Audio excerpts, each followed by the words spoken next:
Good morning. నేను మీ కావ్య. నిన్నటి వరకు సిమెంట్ ధరలు చూసినాం, ఆయిల్. కానీ ఇప్పుడు మందుల ధరలు కూడా పెరగబోతున్నాయట. అండ్ దాంతో పాటు రెండో విడత రైతు భరోసాకి సర్కారు ముహూర్తం ఫిక్స్ చేసింది. ఇట్లాంటి వార్తలన్నీ పేపర్లలో ఉన్నాయి. ఇక ముందుగా ఆంధ్రజ్యోతి తోటి మనం స్టార్ట్ చేద్దాం. మందుల ధరలు పైపైకి యుద్ధంతో పెరిగిన ముడి సరుకు రేట్లు, 900 రకాల ఔషధాల ధరలు పెంపంట. 20% నుంచి 186% వరకు భారం పడుతుందంట. సో ఈ వార్తని ఇక్కడ హైలైట్ చేస్తూ రాసినారు. రాష్ట్ర వ్యాప్తంగా డెలివరీ పెండింగ్లో ఉన్నాయి. సిలిండర్ల సంఖ్య ఇది ఎంత? దాదాపు 1,00,000కు పైగా సిలిండర్లు రాష్ట్ర వ్యాప్తంగా చూస్తే. బుకింగ్ చేసిన 2-3 వారాలకు కూడా సిలిండర్ ఇంటికి రాకపోయేసరికి ఇబ్బంది పడే పరిస్థితి. కానీ వాణిజ్య సిలిండర్ల ధరలు కేంద్ర ప్రభుత్వం పెంచిన తర్వాత కూడా బ్లాక్ దందా విపరీతంగా పెరిగింది. డొమెస్టిక్ పర్పస్ ఏమో సిలిండర్ దొరకట్లేదు, కానీ కమర్షియల్ సిలిండర్ ఎవరైనా కొనాలి అని అనుకుంటే మాత్రం రేట్ ఫిక్స్ చేసారు. 6,000కు ఒక సిలిండర్ బుక్ చేసుకుంటే రాదు. 6,000కు ఒక సిలిండర్ మాత్రం విరివిగా దొరుకుతున్నాయి. దాదాపు 1,500 సిలిండర్లు శ్మశాన వాటికలో డంప్ చేస్తుంటుంటే రంగనాథ్ సార్ టీం పోయి పట్టుకున్న పరిస్థితి. సో ఇట్లుంది. బ్లాక్ దందా కోసమే నాకు తెలిసి సిలిండర్ కొరత అనేది సృష్టిస్తుండ్రేమో అనిపిస్తుంది. యుద్ధం ఆగదట.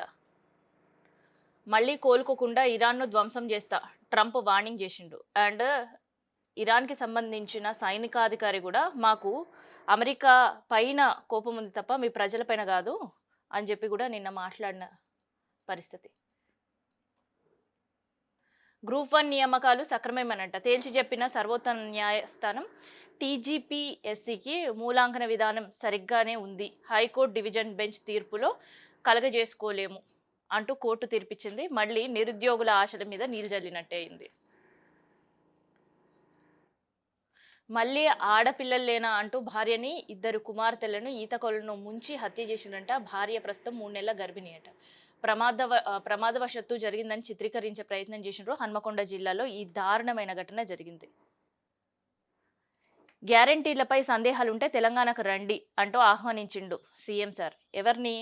పక్క రాష్ట్రాల్లో ఎలక్షన్స్ జరుగుతున్నాయి కదా, అటు తమిళనాడు కావచ్చు, బెంగాల్ కావచ్చు. సో అక్కడ వాళ్ళందరినీ మేము 6 గ్యారంటీలు ఎంత సక్రమంగా అమలు చేస్తున్నాము, రైతులు ఎంత సంతోషంగా ఉన్నారో మీరు వచ్చి చూస్తే తప్ప మీకు తెలియదు అని చెప్పిండంట. వాళ్ళు వచ్చి చూస్తే ఇంకా ఇంకొకసారి తెలంగాణలో ప్రభుత్వాలు ఎవరైనా పోయి అక్కడ ప్రచారం చేస్తే ప్రజలే అడ్డుకునే పరిస్థితి ఉంటుంది. సీఎం సార్ ఆలోచించి చెప్పాల్సింది ఒక మాట. రెండో విడత రైతు భరోసా నిధుల జమకు ముహూర్తం ఖరారైంది. 2,650 కోట్ల రూపాయలు సమకూర్చనున్న ఆర్థిక శాఖ.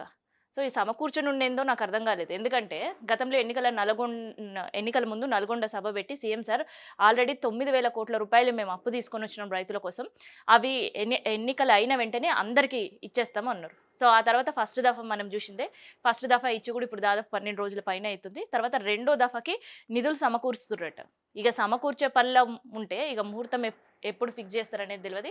ఇన్ కేసు ఆ ముహూర్తం ఫిక్స్ చేస్తే మాత్రం 2,650 కోట్ల రూపాయలు ఆర్థికంగా మళ్ళీ రైతుల ఖాతాలోకి మెసేజ్లు వచ్చే అవకాశం ఉంటుంది. మొన్నటి వరకు 1 ఎకరం ఉందిగా, తర్వాత 1 ఎకరం పైన ఉండే వాళ్ళకి ఇది ఉంటుంది. సో ఇప్పటి వరకు 2,600 కోట్ల ముచ్చట బాగానే ఉంది. కానీ ఎవరైతే ఈ 2.5 సంవత్సరాల్లో కొత్తగా మళ్ళీ భూములు కొనడం కావచ్చు, లేదంటే భూములు మార్చుకోవడం కావచ్చు, ఒకరి పేరు మీద ఇంకొకరి పేరు పైకి వచ్చిన పట్టా పాస్బుక్లు కావచ్చు, వీళ్ళందరూ మళ్ళీ పెట్టుకోండి రైతు భరోసాకి అని ప్రభుత్వం చెప్పిన తర్వాత లాస్ట్ ఏప్రిల్ 25 తారీఖున లాస్ట్ డేట్ కూడా ఇచ్చారు. సో అప్పుడు అట్లా పెట్టుకున్న వాళ్ళు దాదాపు 1,25,000 మంది రైతులు వచ్చారు. మరి 1,25,000 రైతులకి ఫస్ట్ దఫా రైతు భరోసా లేదు. వాళ్ళు రెండో దఫా రైతు భరోసా పెట్టుకుంటే వస్తుందా రాదా అనేది ఇప్పటి వరకు ప్రభుత్వం తేల్చని పరిస్థితి. మరి ఈ కొత్తగా ఉండే రైతులకు రైతు భరోసా ఎప్పుడు ఇస్తారు? పాత రైతులకు వేసిన వాళ్ళకే మళ్ళీ వేస్తారా అనే దానిపైన క్లారిటీ లేదు.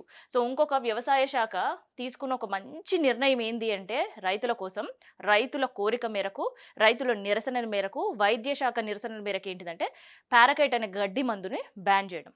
సో ఇది మాత్రం ఒక మంచి నిర్ణయం. పనుల్లో వేగం పెంచండి అంట. ఫ్యూచర్ సిటీలోని నిన్న స్కిల్ యూనివర్సిటీ నిర్మాణంపై సీఎం సార్ అసంతృప్తి వ్యక్తం చేసిండంట. సో ఫ్యూచర్ సిటీ పనులు వేగం అవుతున్నాయి, కానీ దీనికంటే వేగంగా ఇంకొక దందా ఫ్యూచర్ సిటీలో సాగుతుంది. రీసెంట్గా ఈగిల్ టీం పట్టుకుంది ఏంటి తెలుసా? డ్రగ్స్ దందా. సో విపరీతంగా డ్రగ్స్ దందాకి అడ్డగా మారిందట ఫ్యూచర్ సిటీ.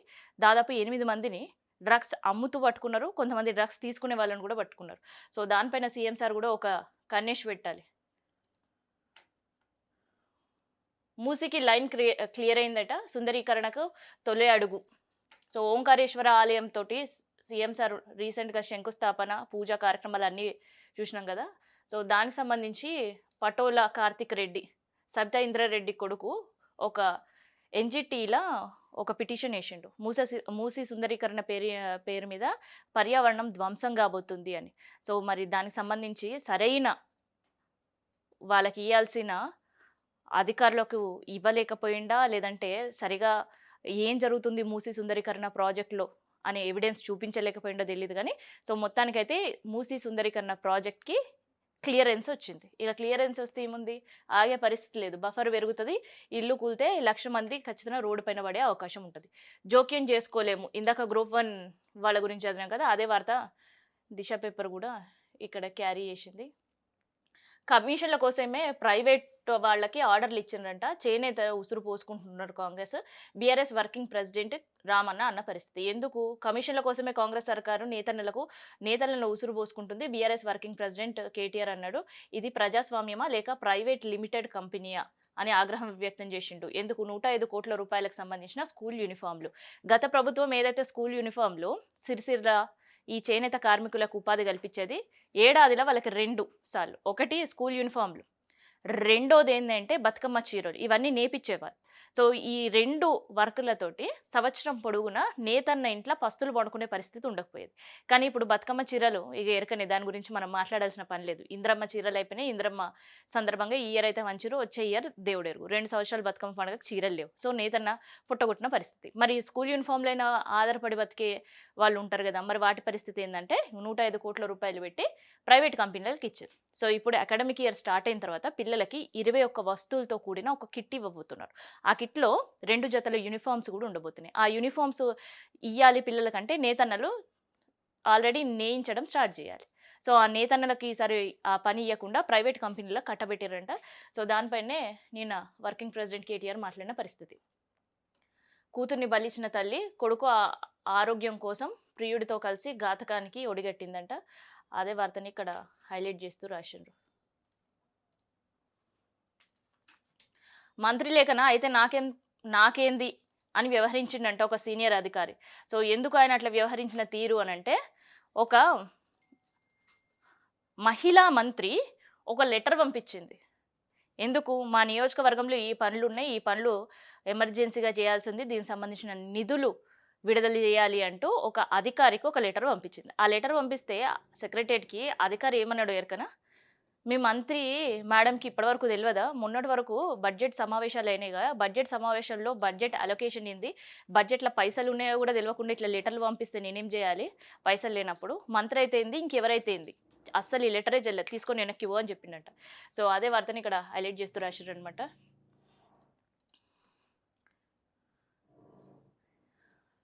వివాహేతర డేటింగ్ యాప్‌లలో భారతీయుల హవా పెరిగిందట. సో, ఏందది? సో, అలహాబాద్ లాంటి కోర్టులు మీరు సహజీవనం ఏ ఏజ్ గ్రూప్ వాళ్ళతోటైనా జేయొచ్చు. ఎవరితోటైనా జేయొచ్చు. ఎక్సెప్ట్ మైనర్‌లతో కాదు. ఇంకా ఇట్లాంటి సహజీవనం జేసేటోళ్ళకి కోర్టుకెక్కితే, పోలీస్ స్టేషన్‌కెక్కితే పోలీసోళ్ళు వాళ్ళకి ఇంకా పోలీసోళ్ళకి ఏం పని లేనట్టు వాళ్ళకంట వీళ్ళు రక్షణ కల్పించాలట. సో, ఇట్లాంటి కోర్టులు ఇట్లాంటి జడ్జిమెంట్లు ఇచ్చినప్పుడు ఇగో ఇట్లాంటివే పెరిగే పరిస్థితి ఉంటది. పరాయి పార్ట్నర్‌పై మోజు పెరిగిందట. వివాహేతర డేటింగ్ యాప్‌లలో 40 లక్షల మంది భారతీయులు ఉన్నారట. అగ్రస్థానంలో బెంగుళూరు, హైదరాబాద్ సెకండ్ ప్లేస్. 148% పెరిగిన మహిళా యూజర్లు. సో, ఈ డేటింగ్ యాప్‌కి సంబంధించి ఒక సర్వే జరిగింది. ఆ సర్వేలో ఎవరు ఏ దేశాల నుంచి ఎంతమంది ఉన్నారు, దేశంలోని ఏ రాష్ట్రాల నుంచి ఎంతమంది ఉన్నారు అంటే టాప్ 10 లిస్ట్ తీస్తే టాప్ 10ల అగ్రస్థానంలో బెంగుళూరు, సెకండ్ ప్లేస్‌లో హైదరాబాద్. గతంలో ఇట్లాంటి ఒక సర్వే షుగర్ మమ్మీ, షుగర్ డ్యాడీల పైన కూడా చేసింది. సో, ఇప్పుడు హైదరాబాద్ టాప్ 10 తీస్తే హైదరాబాద్ టాప్ 5th ప్లేస్‌లో ఉంది. షుగర్ మమ్మీ, షుగర్ డ్యాడీలకు సంబంధించిన కేసెస్‌లో. ఇక ఇప్పుడు ఏకంగా ఇట్లాంటి వెబ్‌సైట్‌లలో గూడా ఎక్కువ మంది మహిళలే ఉన్నారట. అందులో దాదాపు 148% సర్వే చేస్తే గడిచిన 2 ఏళ్లలో ఈ యాప్ వినియోగించే మహిళల సంఖ్య ఏకంగా 148% పెరిగిన పరిస్థితట. సో, ఇట్లాంటి సిట్యుయేషన్స్ హైదరాబాద్‌లో ఉన్నాయి. అగ్రస్థానంలో బెంగుళూరు ఉందనట. ఇక అగ్రస్థానంలో బెంగుళూరు గురించి ఇంకొక కేసు చెప్తాను మీకు. రీసెంట్‌గానే జరిగింది. మనం ఇప్పటివరకు భార్యలు లైంగికంగా భర్తలు లైంగికంగా దాడి చేస్తున్నారు, లేదంటే హింసిస్తున్నారు, లేదంటే మమ్మల్ని కట్నం కోసం వేధిస్తున్నారు, లేదంటే ఎక్స్‌వైజెడ్ కారణాలు చెప్పి మాతోటి ఇబ్బంది పెడుతున్నారు అనే విషయం విన్నాం. కానీ దానికి భిన్నమైన ఒక కేసు కూడా బెంగుళూరు పోలీస్ స్టేషన్‌ల రీసెంట్‌గా ఒక 4, 5 రోజుల క్రితం నమోదైంది. అదేంటి తెలుసా? ఒక సాఫ్ట్‌వేర్ ఎంప్లాయీ భార్యాభర్తలు ఇద్దరు పెళ్లి చేసుకున్నారు. సో, పెళ్లి చేసుకున్నారు బానే ఉన్నది. తర్వాత ఆ భార్య ఆ భర్తని లైంగికంగా వేధిస్తుందంట. భార్య స్నేహితురాళ్ళతో ఈ భర్తని శృంగారం చేయాలి అని చెప్పేసి ఆయనను కొడుతుందట. అశ్లీల వీడియోలు భర్తకు పంపి "నువ్వు ఇట్లా నాతో వ్యవహరించాలని" చెప్తుందంట. ఈ టార్చర్ భరించలేక ఆ భర్త పోలీస్ స్టేషన్‌కి ఎక్కిండు. కంప్లెయింట్ పెడితే మళ్ళీ పెద్దలందరూ కూర్చొని పంచాయతీ పెడితే, "సరే నేను బానే ఉంటా. నా ప్రవర్తన మార్చుకుంటా" అని చెప్పిందంట భార్య. మళ్ళీ ఒక వారం బానే ఉంది. తర్వాత 8దో రోజు మళ్ళీ భర్తని వేధించడం, "నీకేం చాత గాదు, ఏం జేయలేకపోతున్నావు" అని చెప్పి ఇంట్లోకెళ్ళి వెళ్లగొట్టిందంట. మళ్ళీ ఆ భర్త పోయి పోలీస్ స్టేషన్‌లో కంప్లెయింట్ గురించి మాట్లాడితే పోలీసోళ్ళే ఏమైంది అనంటే, "నా ఎడ్యుకేషన్ సర్టిఫికేట్స్, నా సాలరీ గతంలో పే స్లిప్స్, తర్వాత నా బట్టలిస్తే నేను బయటైనా బతకడానికి రెడీగా ఉంటా గానీ, ఈ సెక్షువల్ హరాస్మెంట్ నా భార్య నుంచి తట్టుకోలేని పరిస్థితికి నేనొచ్చినా" అని చెప్పిండంట. సో, ఇట్లాంటి కేసులు బెంగుళూరు, హైదరాబాద్‌ల టాప్‌లో ఉన్నాం.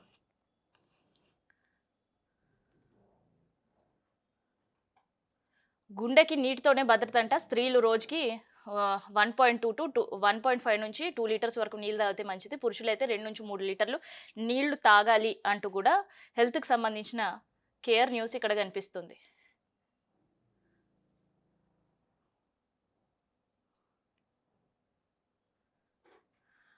కొమరక్కపై కేసట. లైంగికంగా వేస్తున్నాడంటూ అసిస్టెంట్ శ్రీధర్ పైన ఫిర్యాదు చేసిందంట. టీవీ ఆర్టిస్ట్ కొమరక్కపై దాడి జరిగింది.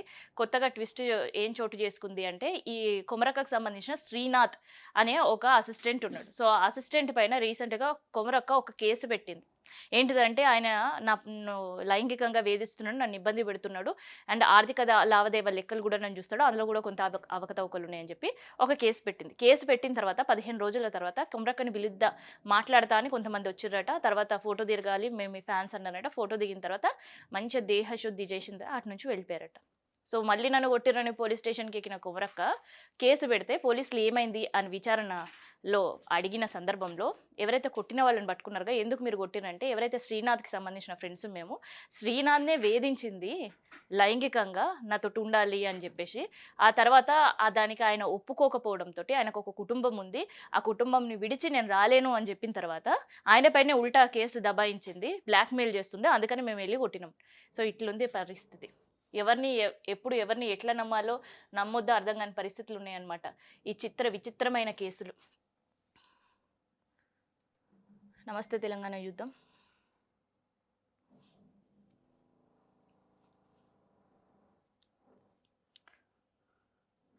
ప్రజాపాలన భాగంగా కాంగ్రెస్ ఏం చేస్తుంది అంటే గ్రామ సభలు నిర్వహిస్తుంది. గతంలో గ్రామ సభలు ప్రభుత్వం ఏర్పడిన తర్వాత సంవత్సర కాలం పూర్తయ్యే ముందు గ్రామ సభలు పెడితే విచిత్రాలన్నీ చూసినాం. ఎమ్మెల్యేలను, మంత్రులను ఇట్లా కడిగి పడేసిర్రు గ్రామ సభల్లో. ఇచ్చిన హామీల పరిస్థితి ఏంది అని. ఈ ఒక్క సెక్టర్ కాదు, ఇచ్చిన వాళ్ళందరూ అదే పరిస్థితి. సో, ఇప్పుడు 2 సంవత్సరాలు గడిచింది. అంతో కింతో ఇప్పుడు రైతులకి హామీలు నెరవేర్చుకునే పనులు పక్కన పెడితే అట్‌లీస్ట్ వాళ్ళకేయాల్సిన డబ్బులైనా రైతు బంధుకు సంబంధించి చేస్తున్నారు. సో, అందుకనే ఆ ధైర్యంతో మళ్ళీ ఇంకోసారి గ్రామ సభలు పెడితే మంత్రులకు చిక్కెదురైన పరిస్థితి. ప్రజలు అడిగే ప్రశ్నలకి ఎదురు తిరిగే పరిస్థితులకి మంత్రులు ఇవాళ గ్రామ సభల్లో అడుగుపెట్టలేని సిట్యుయేషన్. సో, ఇయాల గ్రామ సభల్లో పోవడం మంత్రులు అంటే అది గగనతలం. సో, ఎందుకంటే నిన్న జరిగిన ఇన్సిడెంట్ మహబూబాబాద్‌లో ఒకటి రామచంద్ర నాయక్‌ని నిలదీశిర్రు ప్రజలు. అండ్ ఇక్కడ వరంగల్‌కు పోతే ఎండోమెంట్ మినిస్టర్ మేడంని నిలదీసిన పరిస్థితి. సో, ఇట్లా చేస్తే ఇంకెవరు మళ్ళీ గ్రామ సభల్లో అడుగు పెడతారు? సర్కారు నిర్లక్ష్యం వల్ల శాశ్వతంగా వైకల్యాని. సో, ఇది ఎవరిది తప్పు? సీతక్క దీని పూర్తి బాధ్యత తీసుకోవాలి సీతక్కనే. ఎందుకంటే 100 కోట్ల నిధులు 100 రోజులు, 100 సంవత్సరాల వరకు చెక్కు చెదరదు మేడారం అని చెప్పిన సీతక్క జాతర అయిపోయిన తర్వాత సరే 100 ఏండ్లు అన్నది కదా! 100 ఏళ్ళు పక్కన పెడితే 100 రోజుల్లో కూడా అక్కడ కట్టిన ఏవి కూడా లేని పరిస్థితి. కొన్ని వంగిపోయినాయి, కొన్ని ఇరిగిపోయినాయి, కొన్ని ఏదైతే ఫ్లోరింగ్ ఏసిర్రో అవి లోపలికి కూరుకుపోయిన పరిస్థితి. మళ్ళీ తర్వాత రిపేర్‌లన్నారు. తర్వాత సీన్ కట్ చేస్తే మేడారం సమ్మక్క సారలమ్మ జాతరలో సమ్మక్క పూజారి ఎళ్లి వాళ్ళ ఆనవాయితీ ప్రకారం పూజ చేస్తుంటే అమ్మవారికి ఆయన పూజ చేస్తుండు. వాళ్ళ కొడుకేమో ఆ దిమ్మల చుట్టూ తిరిగి ఆడుతున్నాడు. ఆడుతున్న క్రమంలో ఆయన కింద పడి ఆయన పైన దిమ్మ పడ్డది. సో, కాలికి ఇబ్బంది పరిస్థితి ఎమర్జెన్సీలో అడ్మిట్ చేస్తే ఇవాళ అంగవైకల్యానికి గురైన పరిస్థితి కాలే తీసేయాలని చెప్పిండంట. మరి దీని పూర్తి బాధ్యత ఎవరు వహించాలి? సో, ఇట్లాంటి నాసి రకం పనులనుకోవాలా? లేదంటే సీతక్కకి ఇంట్రెస్ట్ ఉన్నా చేసేవాళ్ళు డబ్బులు తిని సరిగ్గా పని చేయలేదనుకోవాలా? ఏమనుకోవాలి? సో, కాళేశ్వరం పైన రచ్చ జరుగుతుంది. ఒక పక్క అమరావతికి సంబంధించిన వాళ్ళ రాజధాని పైన క్లారిటీ రావడమేందో పక్కన పెడితే, దానిపైన చర్చ ఏందో పక్కన పెడితే, ఈ సందర్భంలో తెలంగాణ కాళేశ్వరం ప్రాజెక్ట్ పైన అండ్ ఇప్పటివరకు కేంద్రం తెలంగాణలోకి చేసిన అన్యాయం పైన, నిధుల కేటాయింపు పైన ఎంత సౌతి తల్లి ప్రేమ చూపించిందో అవన్నీ బట్టబయలైన పరిస్థితి. ఇక నిన్నటి నుంచి అక్కడ కేవలం తెలంగాణ టాపిక్ పైన మాట్లాడాలని ఎంపీలు డిసైడ్ అయ్యారు. అట్‌లీస్ట్ ఈ రకంగానైనా తెలంగాణ గురించి మాట్లాడడానికి వీళ్ళకి నోరొచ్చిందని అనిపిస్తుంది. లేదంటే గతంలో తెలంగాణ ఊసే లేదు. తెలంగాణకు సంబంధించి ఆహ్, బడ్జెట్‌కి సంబంధించి గావచ్చు, లేదంటే నిధులకు సంబంధించి గావచ్చు, పెండింగ్ ఈ మన కేంద్రం నుంచి కేటాయింపులు గావచ్చు, వీటి గురించి ఇప్పిందే లేదు. కానీ ఇప్పుడైతే ఎట్లో అట్లా మాట్లాడుతుర్రట. గుట్ట చుట్టూ రాజకీయ నీడలు. యాదాద్రి ఆదాయం పైన నేతల కన్నట. సో, యాదాద్రి గతంలో గుట్టకి సంబంధించి దేవుడి గురించి, బ్రహ్మోత్సవాల గురించి, అక్కడ ఉండి ఆదాయం గురించి, లేదంటే భక్తుల ఇబ్బందుల గురించి ఇవి మాత్రమే వార్తలొచ్చాయి. ఇవి మాత్రమే మనకు తెలిసేవి. కానీ దీనికి భిన్నమైన పరిస్థితి లాస్ట్ గతం అంటే లాస్ట్ టైమ్ జరిగిన వైకుంఠ ఏకాదశి. అదే ముక్కోటి ఏకాదశి ఉంటది కదా! అప్పటి నుంచి ఈ రాజకీయాలన్నీ గూడా అక్కడ స్టార్ట్ అయినాయి. చింతపండు స్కామ్‌లో గూడా రాజకీయ నేతలున్నారని జెప్పి ఆ స్కామ్ దొరికినా, ఆ దొంగ దొరికినా గుడి దొంగని ఆయన పైన ఎటువంటి వేటు వేయలేరు. ఆయన పైన ఎటువంటి చర్యలు తీసుకోలేని దుస్థితి. అండ్ ఇగ ప్రోటోకాల్ గురించి ఆ ఈవో వీళ్ళ టార్చర్ తట్టుకోలేక ఏకంగా నేనిక్కడ ఉద్యోగం చేయలేనని మినిస్టర్‌కి లెటర్ రాసి విజ్ఞప్తి చేసి అక్కడి నుంచి ఆయన పారిపోయిన పరిస్థితి. అన్ని ఒత్తిడులు. సో, ఇప్పుడు అది చాలదన్నట్టు వైటీటీడీ హుండీ ఆదాయం పైన కన్నేసిర్రట. అదే వార్తని ఇక్కడ హైలైట్ చేస్తూ రాసింది నమస్తే తెలంగాణ. సర్కారు భూములు హాంఫర్ట్. ఎక్కడ? మొన్న గోపన్పల్లిల. నిన్న కొత్వేల్‌గూడలో. ఇగ నేడు నాదర్‌గుల్లో. సరే, మీరు ప్రభుత్వ భూమిని హాంఫర్ట్ చేస్తారా? ఇస్తారా? ఇయ్యరా? దేవుడెరుగు. గాని ప్రజల భూమిని మాత్రం ముట్టుకోకుండా ఉంటే బావుండనిపించింది ఈ వార్త చదివిన తర్వాత. 5,000 మందికి ఉద్వాసన పలకనున్నారంట. మైనారిటీ గురుకులాలపై కాంగ్రెస్ సర్కార్ కత్తి విధించింది. ఎందుకు? మైనారిటీ గురుకులాలకు సంబంధించిన వాళ్ళ కాంట్రాక్ట్ ఉద్యోగులకి ఉద్వాసన బలికి ఇంటికి పంపించే కార్యక్రమం. సెక్రటేరియట్‌లో గూడా 16,000 మంది ఉద్యోగులకి ఉద్వాసన బలికి ఇంటికి పంపించే కార్యక్రమం జూసినాం. సో, ఆ సెక్రటేరియట్‌కి సంబంధించిన కార్యక్రమం ముగిసిన తర్వాత ఇప్పుడు మైనారిటీ హాస్టల్ పైన ప్రభుత్వం ఉద్వాసన పలికే కార్యక్రమం చేస్తుందంట. దానికి సంబంధించిన 5,000 మంది బాయ్ బాయ్ జెప్పేసిండ్రు.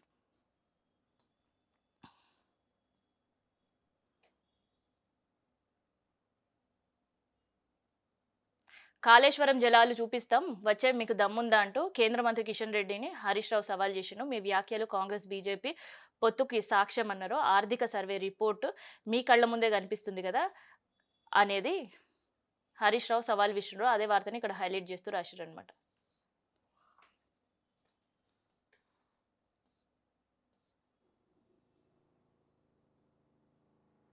సలేశ్వరం జాతరలో లాఠీ చార్జ్.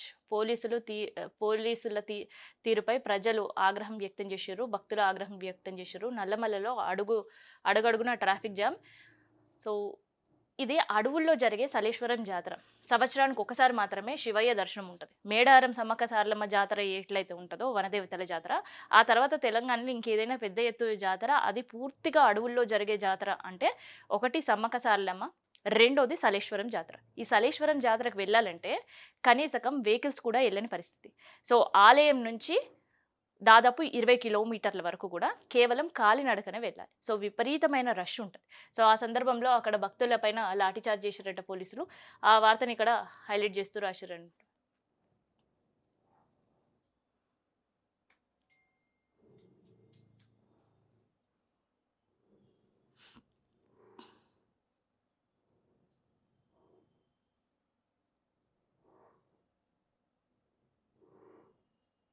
నమస్తే తెలంగాణలోని న్యూస్ సాక్షి చూద్దాం.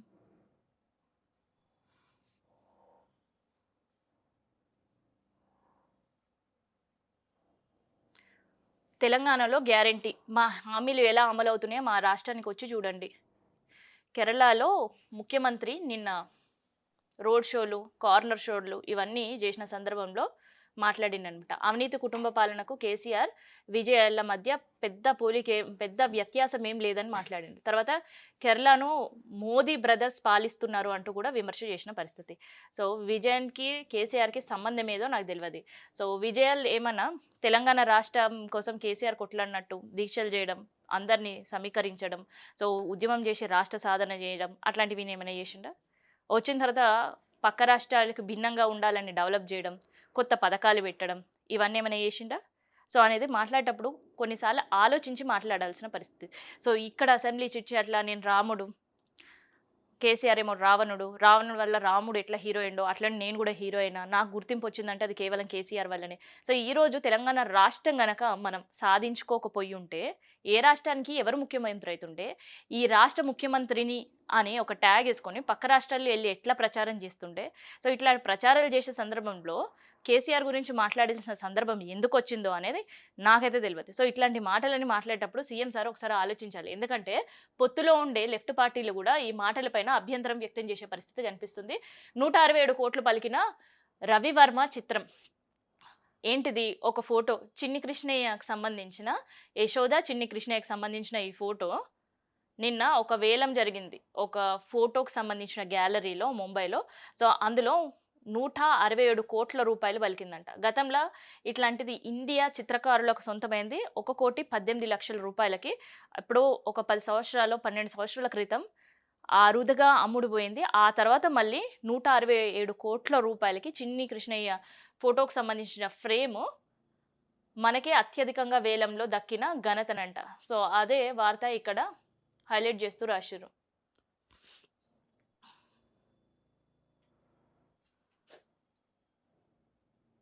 మూసీ ప్రాజెక్ట్‌కి గ్రీన్ సిగ్నల్ ఉంది. ఇక మూసీ సుందరీకరణ ప్రాజెక్టు ప్రభుత్వం ఎటువంటి ఇబ్బందులు లేకుండా ముందుకు పోబోతుంది. మూసీ పరివేక ప్రాంతాలందరూ కూడా అలర్ట్‌గా ఉండాల్సిన పరిస్థితి. సో ఇదన్నమాట ఇవాళటి పేపర్ అనాలిసిస్. మళ్ళీ రేపు పేపర్‌తో మళ్ళీ కలుద్దాం.